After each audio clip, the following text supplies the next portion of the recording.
하나님께서 우리에게 주시는 말씀 함께 읽도록 하겠습니다. 신약성경 히브리서 11장 8절부터 16절까지 제가 한 절, 여러분들이 한 절 교독하겠습니다. 8절입니다.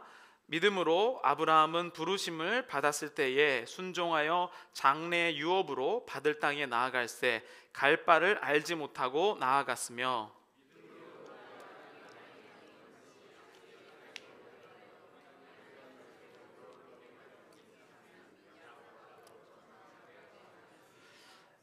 이는 그가 하나님이 계획하시고 지으실 터가 있는 성을 바랐습니다.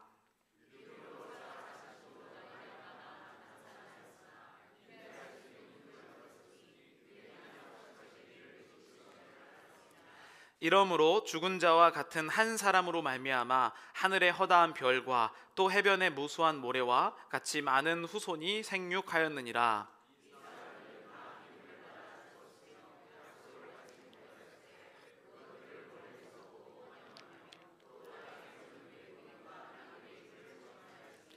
그들이 이같이 말하는 것은 자기들이 본향 찾는 자임을 나타냄이라.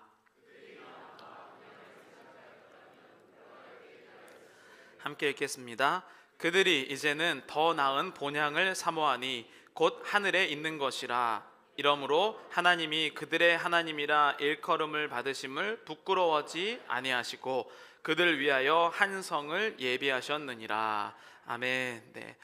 오늘 히브리서 강의 28번째 시간 히브리서 11장 8절부터 16절까지 제목은 하나님의 작정이라는 제목을 가지고 함께 말씀을 나누도록 하겠습니다. 저희는 계속해서 지금 히브리서 말씀을 나누고 있는데 지난주 굉장히 유명한 히브리서 11장 말씀에서 우리는 이 믿음, 그래서 당겨서 믿는 믿음에 대해서 말씀을 함께 나눴습니다. 하나님은 계획하신 모든 것을 이루시는 분이십니다. 네, 믿으십니까? 네. 근데 그 하나님의 이루심과 나와 차이가 있는데 하나님의 시차와 나의 시차가 갭이 있다는 거예요. 그래서 하나님은 이루시지만 내가 그것을 기다리지 못하거나 확실히 하나님을 믿지 못하기 때문에 불안하고 조급한 마음의 인생을 가져가는 것이 우리 인간의 모습이라는 것. 그래서 지난주에 설교 제목은 히브리서 11장 1절부터 7절까지 하나님의 시차를 당겨서 믿는 믿음이라고 그렇게 말씀을 드렸습니다. 오늘은 그 믿음의 하나의 중요한 예로 아브라함, 믿음의 조상이라고 부르는 아브라함의 한 부분에 대해서 8절에서 16절까지 이야기를 하고 있습니다. 제가 지난번에 말씀을 드렸는데 저는 어린 시절에 부모님이 목사님이셨기 때문에 교회에서 자랐습니다. 그래서 세례도 아주 일찍이 받았죠. 그러나 저는 신학교에 가고 2학년을 마치고 군대에서 훈련소를 입소해서 세례를 한 번 더 받았습니다. 제세례파나 뭐 이런 거는 아니고, 물론 저는 세례를 안 받아도 되는데 세례를 받으면 주는 게 있었거든요. 근데 그게 뭐였냐면 그 당시에 정말 갖고 싶었던 이 군번 이 인식표 끈에 십자가를 주는데 그게 너무 멋있어 보이더라고요. 그래서 그 십자가와 초코파이를 받으려고 모른 척하고 세례를 한 번 더 받았습니다. 근데 저뿐만 아니라 그 당시 이제 훈련소에 다른 신학교 사람들도 모이는데 그 사람도 받는 걸 제가 봤어요. 그러니까 저만 그런 것은 아니라는 거예요. 우리가 신앙생활 하다 보면 이런 분들이 많이 계세요. 교회는 나오나 신앙이 있는지 없는지 잘 모르겠는 사람들이 굉장히 많습니다.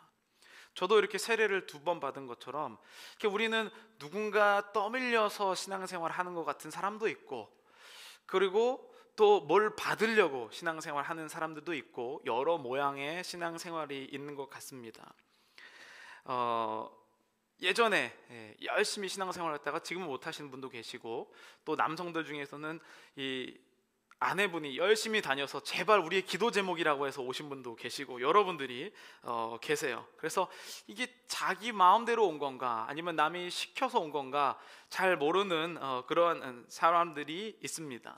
그래서 요즘에는 이 한국 기독교도 조금 역사가 있다 보니까 이런 분들을 향해서 조금 날카로운 분들은 이렇게 표현하죠. 저거 거짓 세례다. 저거 마음으로 인정 안 했기 때문에 저거 세례 다 아니고 이런 사람들 다 구원도 못 받는다. 네, 그래서 더욱더 날카로운 정죄의 말이 오늘 기독교 가운데 많이 있는 모습을 봅니다. 그런데 저는 근본적으로 그 말에 반대예요. 여러분들이 누가 저처럼 초코파이 받으려고 세례를 받으셨든지, 아니면은 이 아내가 시켜서 억지로 끌려온 남편이든지 여러 모양을 다 물리치고 하나님께서 나의 입으로 예수를 주라 시인하는 것 자체는 하나님의 작정이며 계획이라는 거예요. 이게 별것 아닌 것 같은데 굉장히 놀라운 일입니다. 왜냐하면 우리가 잘 아는 고린도전서 12장 3절의 말씀, 우리 함께 읽어보겠습니다. 그러므로 내가 너희에게 알리노니 하나님의 영으로 말하는 자는 누구든지 예수를 주라 하시라 하지 아니하고 또 성령으로 아니하거든 누구든지 예수를 주시라 할 수 없느니라. 아멘. 성령이 아니고는요, 실수로라도 내가 예수를 주라고 하기가 정말 어려워요. 우리 머릿속으로는 그냥 예수님을 주라고 하면 되지, 그게 어려워? 라고 하지만 실제로 그런 일이 많이 일어나지 않습니다. 제가 일부에도 말씀드렸는데 이런 거예요. 그렇게 내가 교회에 자꾸 전도하라 그래서 전도 대상자 적어서 제일 친하고 내가 뭔 말해도 막 돈도 꺼주고 이런 친구한테 교회 가자고 하면 그렇게 안 가요. 희한하다는 거예요. 분명히 될 것 같은데 안 되는 일들이 많이 있는데, 왜냐하면 하나님의 작정이 있다는 거예요. 예수를 누구든지 성령이 아니고서는 주라 시인할 수 없다는 거예요. 그래서 우리는 만약에 억지로 끌려왔든지 아니면 예전엔 열심히 했지만 지금은 넘어진 사람들이 있다 할지라도 그분들을 하나님의 작정으로 보는 눈이 필요합니다. 근데 오늘날의 교회는 작정보다는 판단과 평가를 더 많이 하죠. 근데 저는 오히려 이런 분들이 더 복받은 분이라고 생각해요. 왜 그런지 아십니까? 여러분들은 지금 그래도 어느 정도 믿음이 있기 때문에, 믿음이 있으시기 때문에 이 자리에 오셨잖아요. 근데 신앙이 없는데, 믿음이 없는데 억지로 끌려서 예배를 드리는 게 보통 일이라고 생각하시나요? 오늘날의 사회는 효율성을 중요하게 생각하는 사회입니다. 이제는, 옛날에는 체면 때문에 누군가를 만나거나 밥 먹거나 이런 일도 많이 했는데 요즘에는 어른들도 내가 싫은 일은 안 해요. 안 만나고 싶은 사람은 안 만납니다.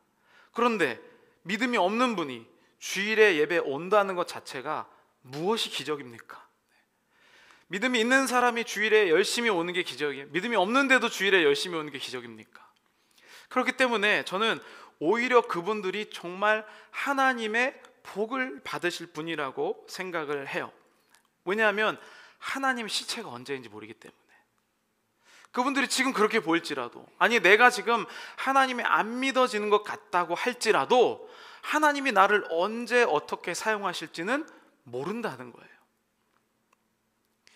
저는 언제나 그래서 이런 마음을 갖고 있어요. 누가 막 제가 담임 목회자의 자리에 있으면 제 앞에서 막 열심히 하는 분들이 있어요. 의도적은 아니고 하다 보면 마주치거나 이런 분들이 있는데, 그렇다고 해서 열심히 한다고 해서 더 좋아하고 열심히 안 한다고 해서 더 안 좋아하고 이렇게 없습니다. 왜냐하면 시간이 지나 보면 아는 일들이에요. 그런 부분들은 그게 진짜 자기의 열심으로 하는 건지 하나님의 열심인 것인지는 정말로 하나님의 타이밍에, 그 하나님의 시기 때만 알 수 있다는 거죠. 하나님의 이 작정이라는 것은 결국에는 부족하고 때로는 툴툴거리고 조금 시크하고 기독교의 반감을 갖고 있을지라도 구원하시려는 하나님의 작정이 있기 때문이에요. 저는 하나님의 작정 때문에 구원받은 사람이라고 생각해요. 아무리 봐도 제 과거를 돌아봐도 나 같은 사람이 목회자가 될 리가 없어요. 제가 아무리 저를 돌아봐도 이런 사람이 목회자가 될 수가 없다고 생각해요. 항상 자격이 안 되는 것 같아요. 왜냐하면 내 자신이 얼마나 부족하고 얼마나 죄가 많은지 저는 알기 때문이에요. 그래서 제가 몇 번이나 나눴지만 남들은 그렇게 고심하고 많이 생각해서 신학교에 들어가는 반면 저는 신학교에 들어가서도 어떻게 하면 하나님이 없는 것인가를 증명하려고 애썼던 그 반대 이상한 사람이잖아요. 그렇죠? 그런 저 같은 사람이 하나님을 목회자로 몇 번이나 거부했었던 저를 목회자로 삼아주신 것 자체가 하나님의 작정하심이 아니면 안 된다는 거죠. 오늘 여러분들이 이 자리에 앉아 계신 것, 나는 그냥 내 발로 걸어왔다고 생각하지만 하나님의 작정하심이 아니면 예배를 드릴 수가 없어요. 이것을 인정해 나가고 나의 발걸음 안에서 계신 하나님을 확인해가는 과정이 바로 믿음의 여정이라는 거예요. 다 아시다시피 저는 하나님께서 이 땅에서 교회는 더 이상 사용하지 않으시겠다라고 하는 내 마음 안에서 교회의 사망 선고를 내렸단 말이에요. 그런데 하나님의 작정은 저에게 교회가 소망이다라는 걸 불러주셨기 때문에 교회에 대해서 꿈꾸고 있단 말이죠. 나의 성향은 이게 아닌데 하나님께서 너를 이렇게 이끌어가는 작정의 발걸음이 있다는 거예요. 그래서 저는 하나님의 작정하심이 있다고 믿습니다. 우리 옆에 분들에게 축복하면서 이렇게 인사하겠습니다. 당신은 하나님의 작정입니다. 네, 작정. 또 다른 용어가 있죠. 당신은 하나님의 작품입니다.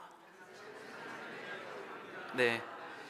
보통 제가 일부에 봤는데 부부끼리 앉으면 작정이라고 하면 별로 좋아하진 않더라고요. 왜냐면은 이런 고난도 나에게 작정이라면 네, 그렇게 생각하실 수도 있는데, 좋은 사람이 나에게 작정이라고 하면 참 좋죠. 그런데 나쁜, 정말 저 사람만 없으면 내가 신앙생활 잘하겠다고 한 사람이 나에게 하나님의 작정입니다 라고 하면 그때부터 조금 의심이 들기 시작해요. 그런데 여러분, 하나님은 좋은 사람이나 안 좋은 사람이나 그 모두를 사용하셔서 작정을 이루신다는 거예요. 그래서 우리가 마음이 참 혼돈스러워요. 하나님은 이스라엘 역사를 보면 이방 왕을 통해서도 이스라엘을 이끄셨다니. 그러니까 내가 정말로 이것만 없으면 잘 될 것 같다고 하는 그것조차도 하나님의 작정으로 나에게 말씀하고 계시다는 것이죠. 전 특별히 믿음장인 이 히브리서 11장을 보면서 도대체 무엇이 믿음일까를 더 많이 고민을 했습니다. 하나님의 시차와 나의 시차가 달라서 나의 과거를 봤더니 하나님께서 나에게 이루어 주시지 않은 것이 하나도 없더라 라고 저한테 그렇게 고백이 됐습니다.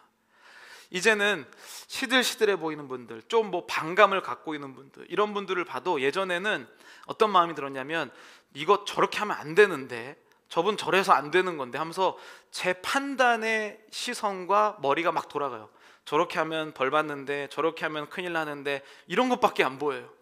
그런데 하나님이 나를 향한 작정하심, 나 같은 사람도 참아주시고 나아가는 하나님의 작정하심을 이해하니까 그분들을 보면서 저렇게 하면 안 되는데 벌 받는 데가 아니라 저분은 어느 타이밍에 돌아오나 라고 하는 기대가 보이는 거예요. 여러분, 왜 그런지 아세요? 그분이 좀 부정적이고 교회에 안 좋은 생각을 가질 때 그 정도로 하면 진짜 하나님이 뒤집으시면 얼마나 열심히 할까? 나는 열심히 해도 이 정도잖아요. 근데 그분은 열심히 안 해도 그 정도인데 정말로 하나님의 작정하신 그 타이밍에 그 사람은 어느 정도일까를 막 우러러 보게 되는 거예요. 그게 바로 당겨서 믿는 믿음이에요. 당장은 안 보이죠. 당장에는 나를 나무라는 손길, 불편해하는 모습, 불평불만. 그러나 하나님의 눈으로, 작정하심의 눈으로 보면, 아니 믿음도 없는데 교회 나오는 사람의 하나님의 작정의 타이밍에 얼마나 큰 일이 일어날까. 근데 그 사람이 그걸 느껴요. 내가 입으로는 내뱉지 않더라도 아이고 이런 거 있잖아요. 그런데 그 사람이 내가 아이고 하고 쳐다보면서 했었던 그 마음의 심정과 그 사람이 하나님의 작정의 눈으로 보면 상대방이 느끼기 시작하는 거죠. 그게 바로 교회 가운데 일어나야 하는 일입니다. 오늘 본문은 아주 유명한 말씀이에요. 얼마나 유명하냐면, 믿음하면 믿음의 종상 아브라함이 나오고 보통 다 히브리서 11장 8절을 암송을 하시죠. 그러면서 그 중에 히브리서 11장 8절 우리 함께 읽어보도록 하겠습니다. 믿음으로 아브라함은 부르심을 받았을 때에 나아갈새 갈 바를 알지 못하고 나아갔으며 라고 표현합니다. 그래서 많은 분들이 갈 바를 알지 못하고 나아가는 아브라함의 믿음에 엄청난 박수를 보내요. 정말로 아브라함은 마치 우리가 눈을 감아서 앞에 뭐가 있는지 모르고 이렇게 해서 나갔다라고 생각을 하죠. 근데 여러분, 아마 성경을 전체를 쭉 맥락에서 보시고 다른 이 사람들이 이 아브라함의 믿음에 대해서 적어놓은 글들을 보면, 성경 안에서의 이야기를 보면 아브라함은 어디로 가야 하는지 정말 도시 이름을 몰랐을까요? 알았을까요? 아브라함은 오늘날 우리가 마치 내비게이션이 없어서 구글에서 거기 주소 뭐예요? 라고 찍고 가는 것처럼 주소를 몰랐었던 것일까요? 성경에는 아브라함이 어디로 가야 한다고 나타나 있을까요? 가나안 땅이라는 구체적인 주소를 성경에서는 아주 많은 부분에 나타나 주죠. 그러면 아브라함은 가나안 땅이라는 구체적인 목적지를 몰랐을까? 아브라함은 알았다라고 성경의 여러 구조를 통해서 알 수 있습니다. 창세기 11장 31절에 보죠. 여기는 아브라함의 아버지 데라라는 사람이 나와요. 이 장수는 가부장제 사이였습니다. 아버지가 가자 하면 가는 거고 멈추자 하면 멈추는 거예요. 아브라함의 아버지 데라가 11장 31절에 보면 데라가 그 아들 아브람과 하란의 아들인 그의 손자 롯과 그의 며느리 아브라함의 아내 사레를 데리고 갈대아인의 우르를 떠나 가나안 땅으로 가고자 하더니 하란에 이르러 거기 거류하였으며, 이 정보를 보면 아브라함의 아버지 데라가 오히려 가나안 땅에 가고자 했다라고 얘기를 해요. 근데 가나안 땅에 가지는 못하고 가다가 하란이라는 땅에 거기에 이제 거류했다, 좀 시간을 많이 보냈다라는 뜻을 표현을 하고 있어요. 그러면 여러분 어떻게 생각하세요? 아브라함은 가나안 땅을 가는 것을 몰랐을까요? 알았을까요? 그래서 많은 사람들이 이 부분에 대해서 이제 연구를 하면서 이런 결론을 내렸어요. 이 당시에 데라, 아브라함 아버지의 직업은 우상을 팔은, 우상의 조각을 팔기도 하고 우상의 이 음성을 전달해 오늘날의 무당과 같은 역할을 하거나 그런 관련된 사업을 하는 사람이었단 말이에요. 그런데 지금 이 갈대아 우르는 이 우상의 중심지, 온 신들이 모이는 굉장히 발달된 종교 도시였어요. 그래서 이 사람은 그것을 먹고 살기 때문에 신들의 움직임과 음성에 민감한 사람이 바로 데라였죠. 그런데 그 데라가 어느 날 자기 아들인 아브라함이 또 다른 신의 종류의 하나인 여호와라는 신의 신내림을 받은 것 같은 인상을 받는 거예요. 아브라함, 내 아들 아브라함이 여호와라는 신의 음성을 들었구나. 근데 그게 너무나도 명확해서 가나안 땅으로 가라고 하는 그 음성을 아들을 통해서 들었어요. 그래서 이 데라는 신에 민감한 사람이기 때문에 이건 보통 사인이 아니다라고 하면서 가나안으로 아들 때문에 가장인 데라가 결정해서 출발하게 됩니다. 쭉 가다가 결국에는 하란 땅에 머무르면서 시간을 많이 보내요. 그리고 데라는 어떻게 되냐면 하란에서 죽습니다. 데라는 가나안 땅에 못 가요, 아버지는. 그래서 사도행전 7장 2절에 보면 기독교의 최초의 순교자 스데반이라는 사람이 자신들의 그 기독교에 대해서 설명할 때 아브라함의 이야기를 먼저 시작해요. 사도행전 7장 2절입니다. 스데반이 이르되 여러분 부형들이여 들으소서. 우리 조상 아브라함이 하라에 있기 전 메소포타미아에 있을 때에 영광의 하나님이 그에게 보여 이르시되, 보니까 누구에게 보였다고요? 아브라함에게 하나님이 보이셨어요. 내 고향과 친척을 떠나 내가 내게 보일 땅으로 가라 하시니 아브라함이 갈대아 사람의 땅을 떠나 하란에 거하다가 그의 아버지가 죽음에 하나님이 그를 거기서 너희 지금 사는 이 땅 가나안 땅으로 옮기셨느니라 라고 표현을 해요. 그러니까 아브라함이 하나님의 음성을 들었어요. 그리고 결정은 데라가 했다라고 표현을 할 수가 있겠다는 것이죠. 그러니까 이 말은 갈 바를 알지 못하고 갔다라는 말은 주소가 없다는 말이 아니에요. 오늘날에 하나님 제가 서울로 이사를 갈까요? 텍사스로 이사를 갈까요? 이런 이사에 대한 그러한 종류의 주소가 아니란 뜻이에요. 갈 바라는 것은 하나님이 정말 그 가나안 땅에서 하나님의 작정하심을 이루실까? 라는 질문이에요. 그게 갈 바를 알지 못하는 거예요. 여러분들 기도하시다 보면 하나님이 주시는 음성들이 굉장히 많이 있어요.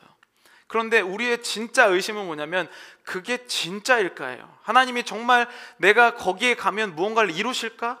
끝까지 작정하시는 하나님을 믿지 못하기 때문에 우리에게는 어려움이 일어나요.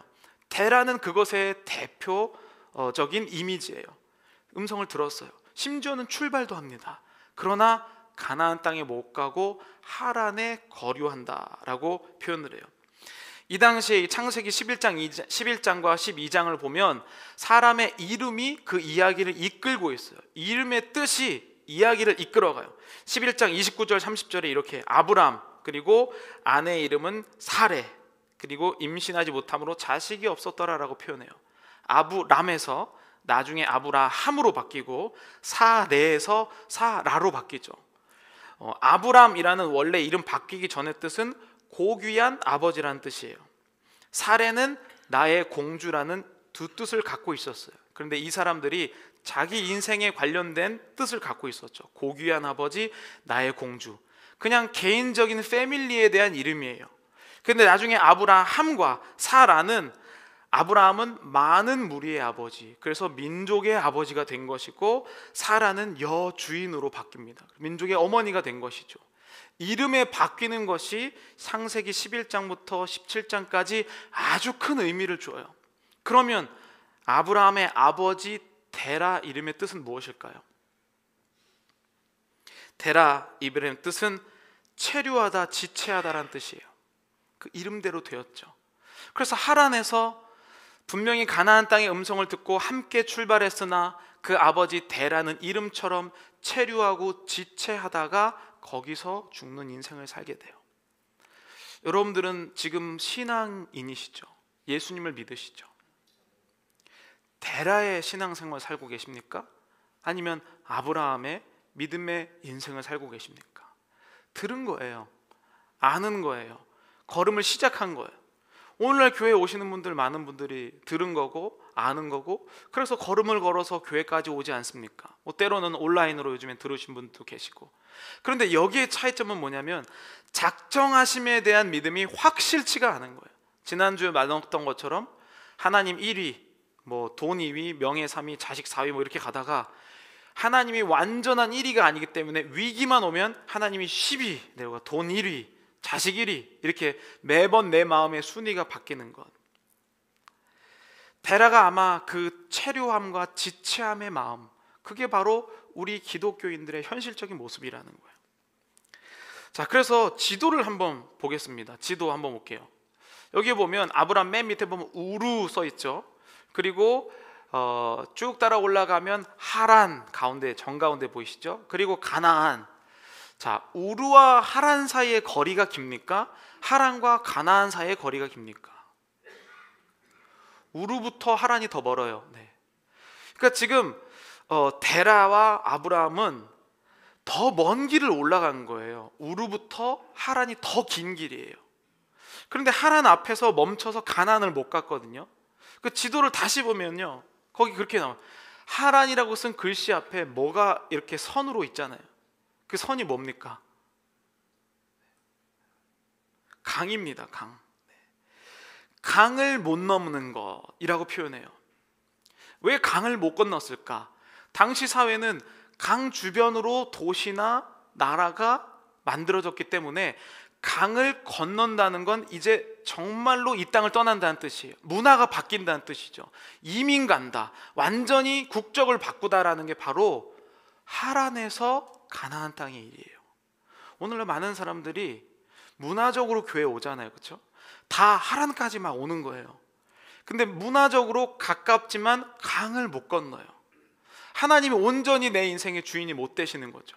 그래서 열심히는 하지만 데라에 지체하고 체류하는 신앙생활에 머물러 있다라고 표현해요.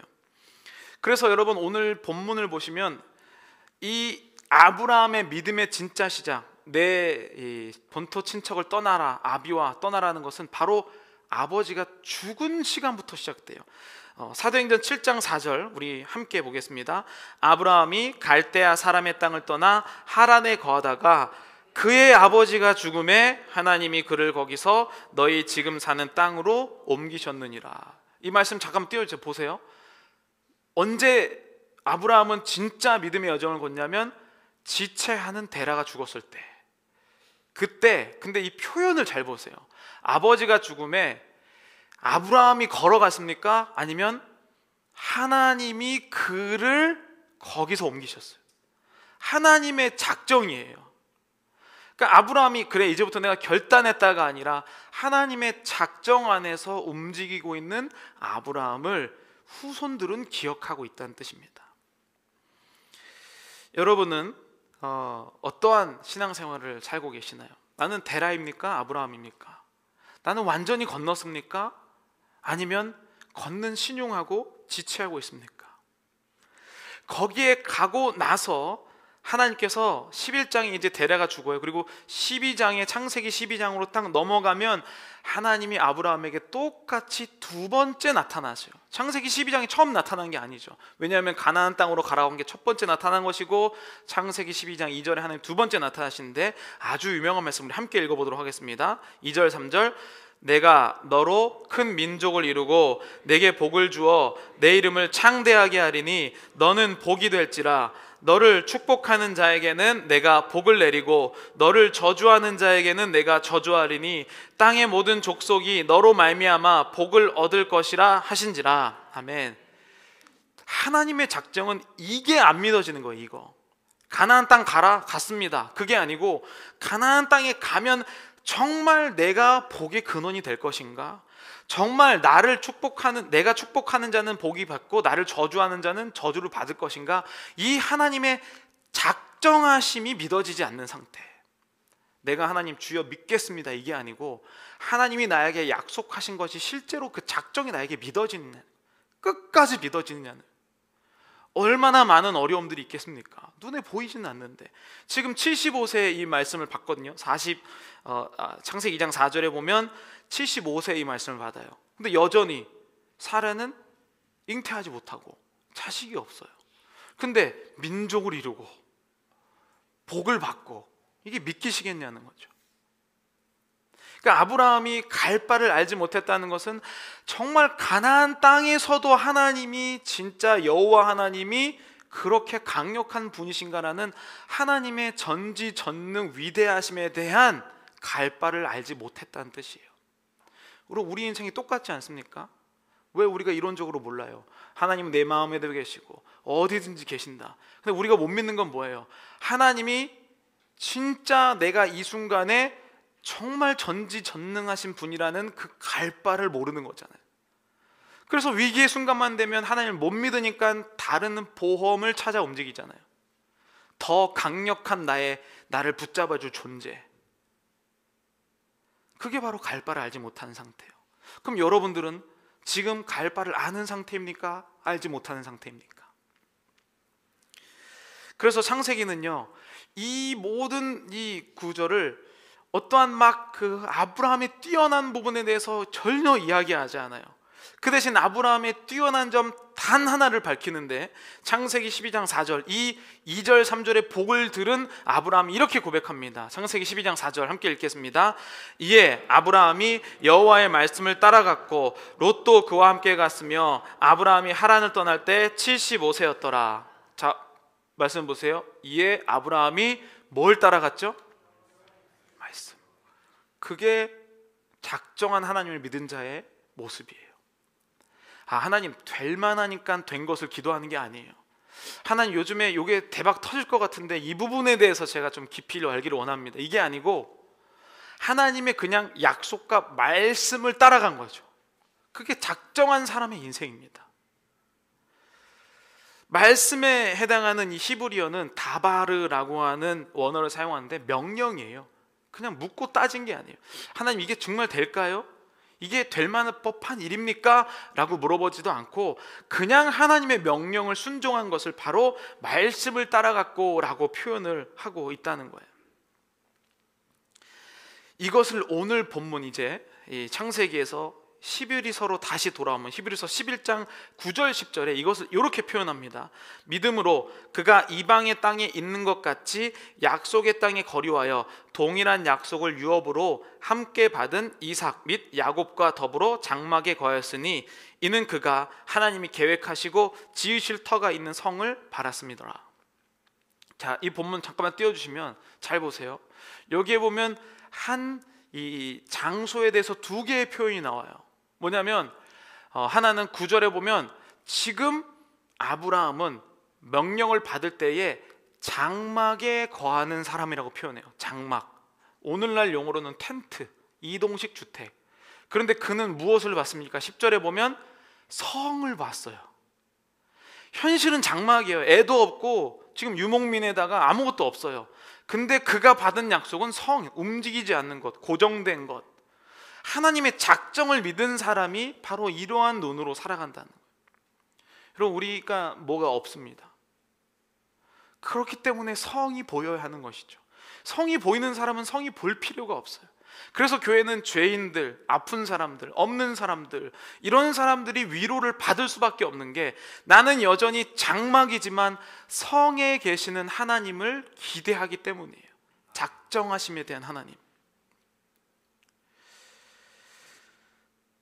아브라함뿐만 아니라 그의 아내인 이 사라도 히브리서 11장 11절 12절에 이렇게 사라의 믿음을 후손들은 이렇게 기억해요. 세 번역으로 보면, 믿음으로 사라는 나이가 지나서 수태할 수 없는 몸이었는데도 임신할 능력을 얻었습니다. 그가 약속하신 분을 신실하신 분으로 생각했기 때문입니다. 하나님의 작정하심을 믿었다는 것.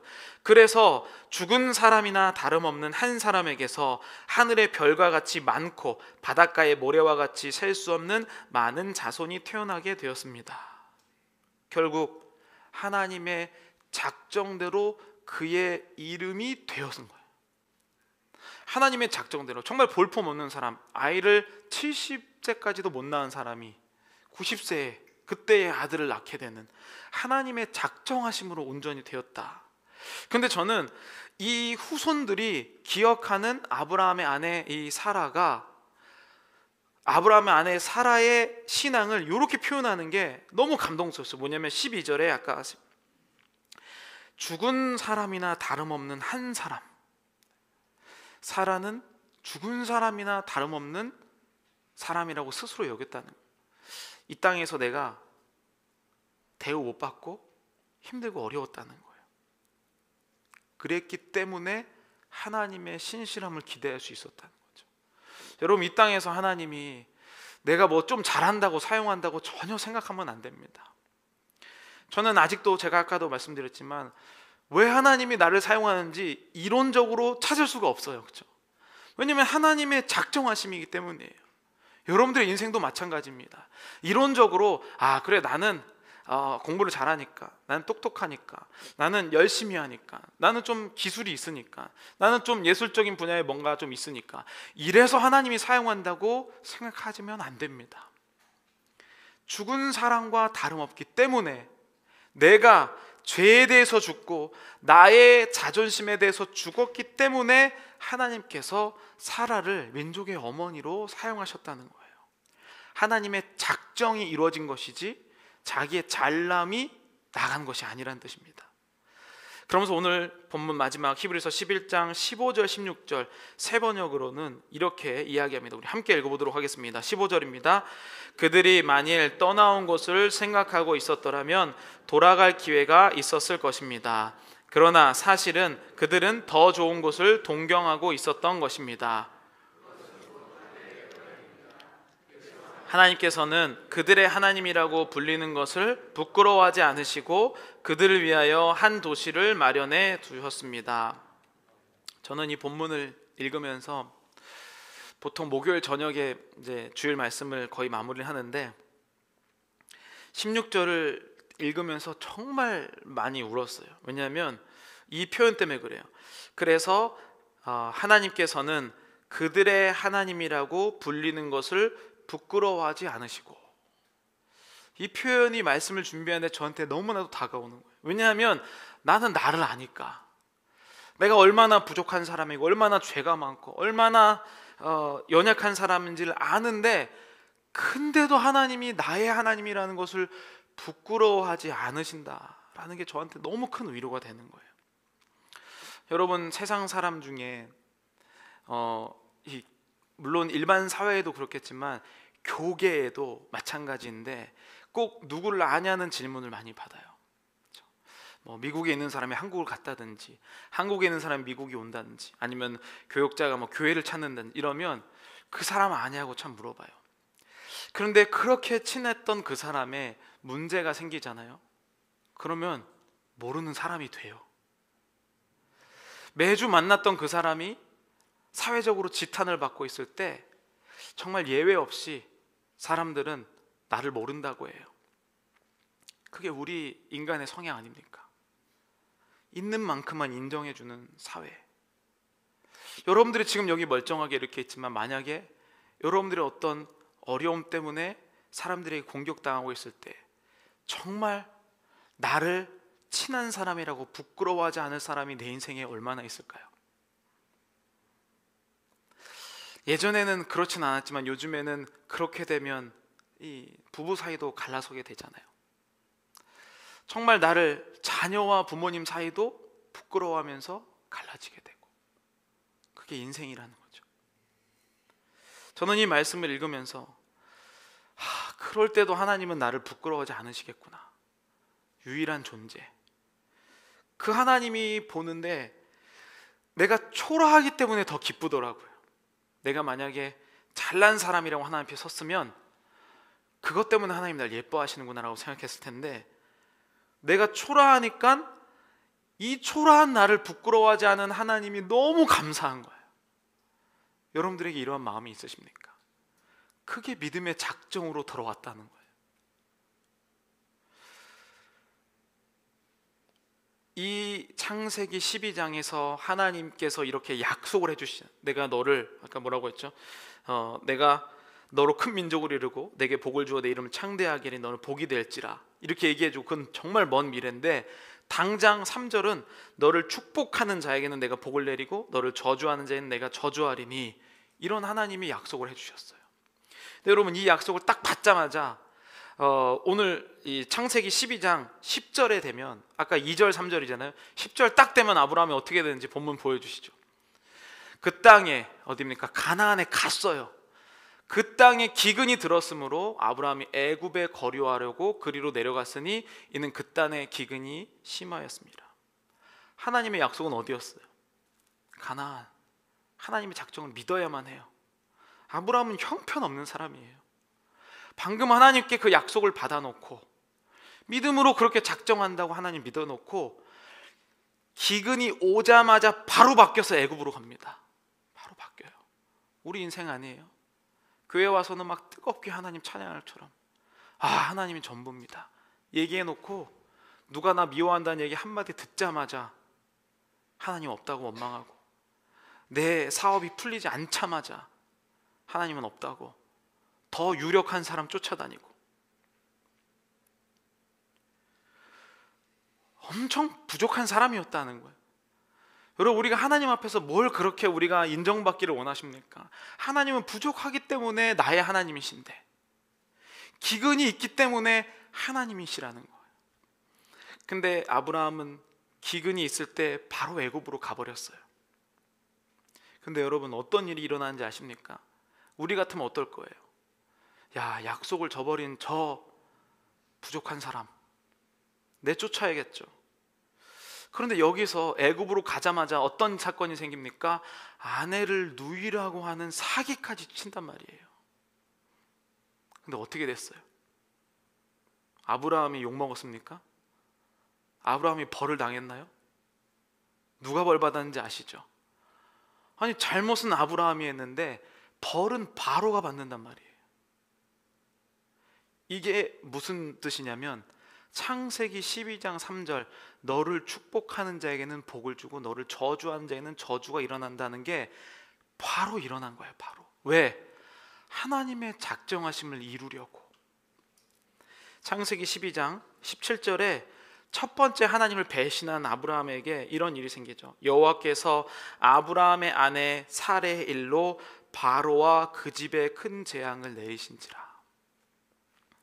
이게 하나님의 작정하심입니다. 저는 오늘 여러분들의 마음 가운데 이 하나님의 작정하심을 끝까지 믿는 믿음이 있으시기를 간절히 축복합니다. 우리도 알죠. 위로를 받죠. 그런데 끝까지 못 믿는 거예요.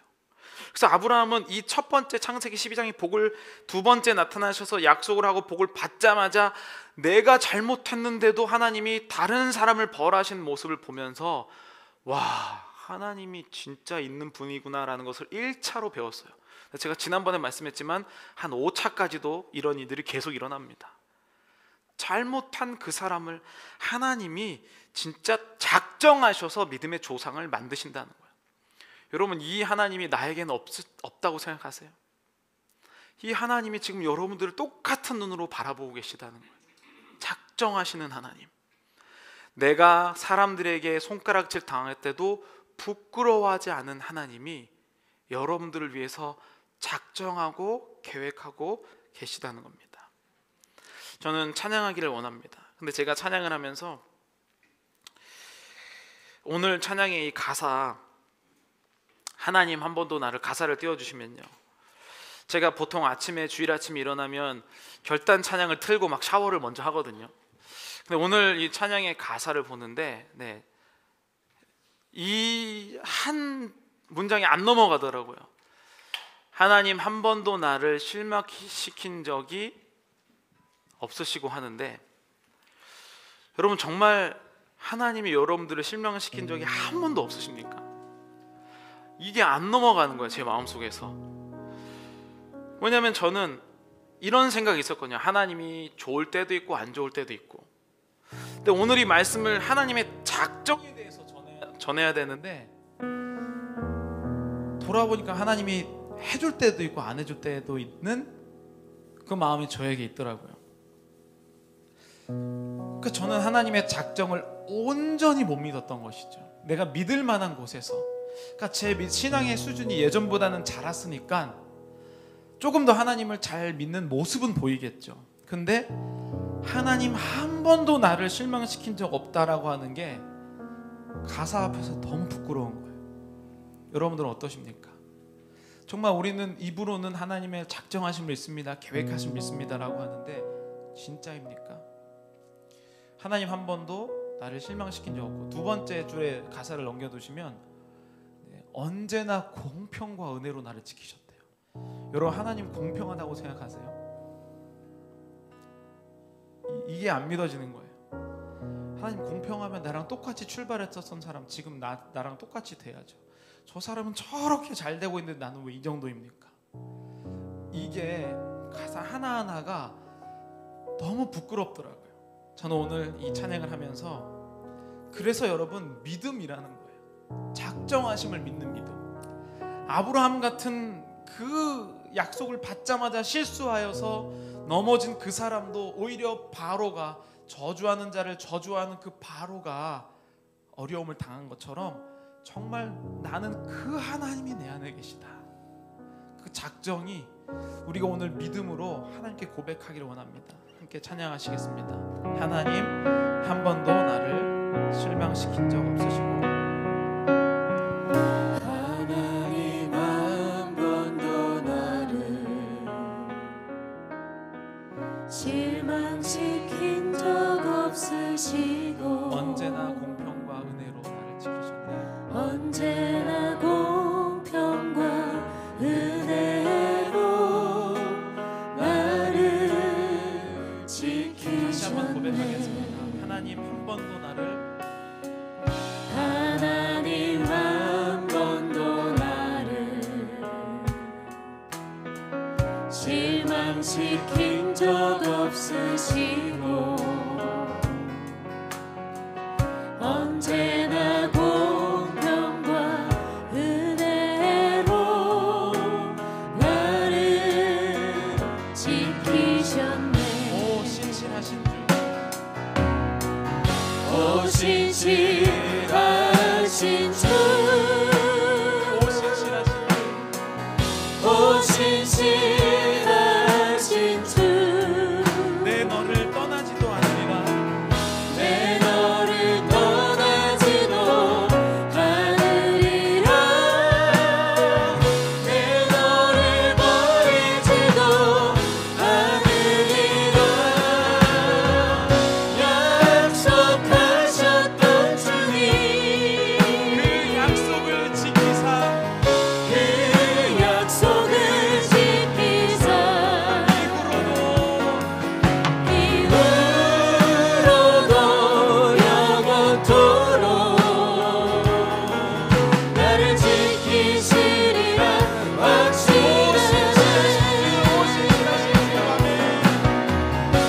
모신 신